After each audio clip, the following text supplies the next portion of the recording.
Welcome to Spiritual Insights Online.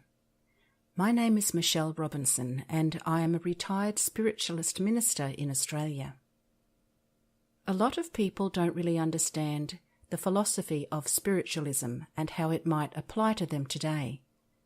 So I'm going to introduce you to the 7 principles of spiritualism and just provide some of my insights about each of these principles. The first principle is the fatherhood of God. Now, these principles were devised back in the late 1800s, and so some of the language in the statements about the principles is rather gender-specific. But what the fatherhood of God means for us today is that God is an omniscient, omnipresent, divine spirit of continuous creation. Everything around us is God, and within us is the spark of God, this divine essence. It's our being part of God that gives us the light of our soul and the sense of certainty that we are all connected as one. The second principle is the brotherhood of man. Again, that's really about all of humanity being joined in one family. Separation between us as humans is just an illusion. The fabric that bonds us all is the unconditional love of creation. I often think that each of us is like a diamond polishing a different facet in different times in our lives. And so while we may appear very different from each other, perhaps in looks or culture, religion or thought, indeed, we're just expressing a different aspect or facet of that diamond which ultimately, within each of us, is a beautiful gem. Part of the brotherhood of man, I believe, is that it's important we are each responsible for our actions towards others, and we should show our fellow human beings respect and unconditional love. The third principle is the communion of spirit and the ministry of angels. Spiritualism believes that spirit, those who've passed before us, our loved ones and guides, are always close, and that when we pass, when we die in human form, we immediately make the transition back into our true nature, our true spiritual form. Just through our thoughts, through our intentions, through our love, our connections of love with those we've lost, we can be close to them and they may draw close to us at any time. Different spirits offer different gifts to us, and some are guides, such as personal guides. Others may be teachers. Still others help us to heal or learn how to become healers. So the communion of spirit confirms that the love and support of spirit, part of the great oneness of the whole divine spirit, is always with us. Angels are beings of light, direct from the source, I believe, who minister to us and who provide guidance and powerful messages. Angels minister because they come in times of need, or they come when important messages need to be conveyed. So the communion of spirit and the ministry of angels is the third principle. The fourth spiritualist principle is the continuous existence of the human soul. I believe we come to earth to practice and embed what we have learned in the spirit world. That's what spirit has told me anyway. And in coming to earth, we choose many of the circumstances in our lives. We choose our family unit, even though at times when we're here we may wonder why.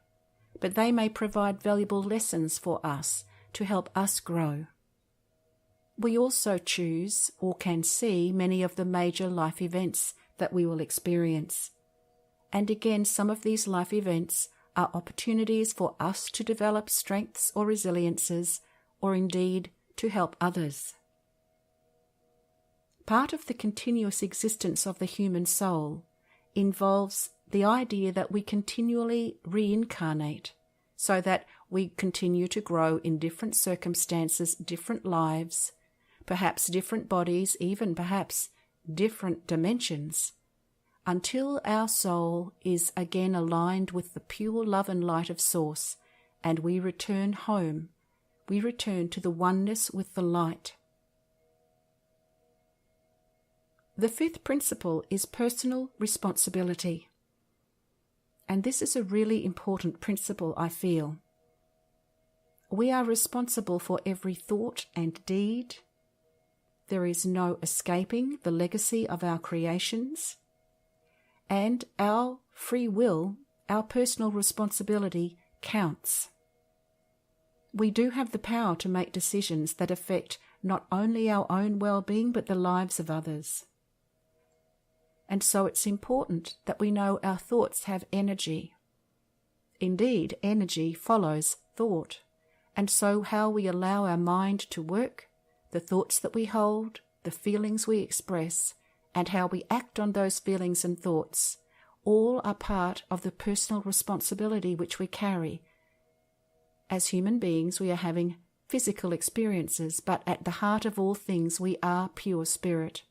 And so it's important that as spirit, we manage our human existence and our human apparatus that is our body, so that our free will benefits and uplifts and does not negatively impact on others or indeed on ourself. We need to take care of ourself and take personal responsibility for the right decisions, thoughts, feelings, and actions that allow us to grow.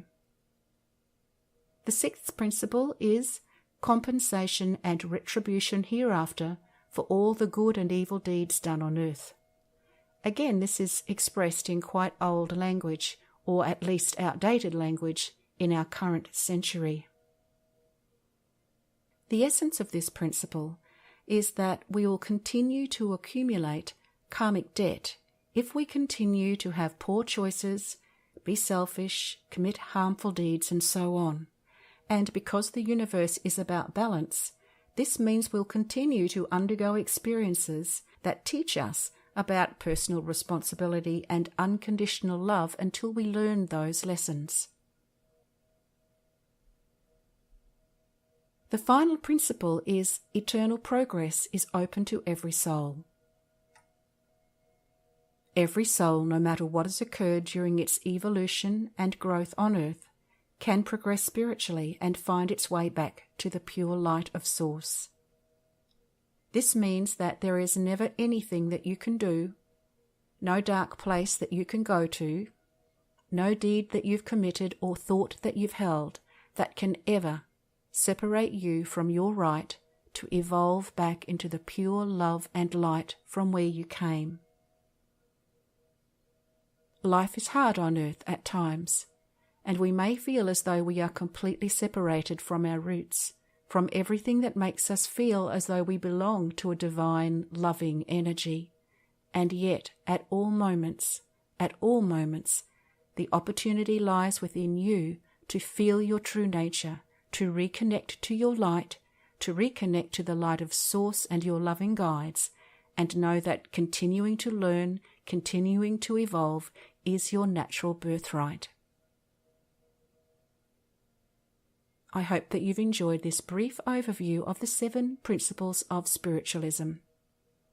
This is Michelle from Spiritual Insights Online, and bye for now.